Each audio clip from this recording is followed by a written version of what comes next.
গোপালগঞ্জে জেলা শহরের পাচুরিয়া এলাকায় অভিযান চালিয়ে অবৈধ স্থাপনা উচ্ছেদ করেছে জেলা প্রশাসন।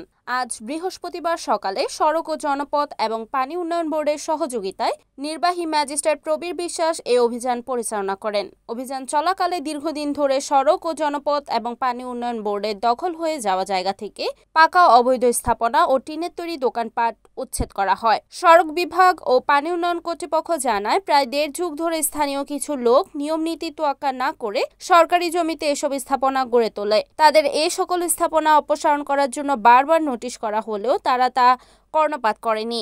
সড়ক প্রশস্ত ও উন্নয়নের জন্য আজ এই সকল অবৈধ স্থাপনা উচ্ছেদ করা হয়। রিপোর্ট হাবিবুল্লাহ খান হাবিব, NEN TV, গোপালগঞ্জ।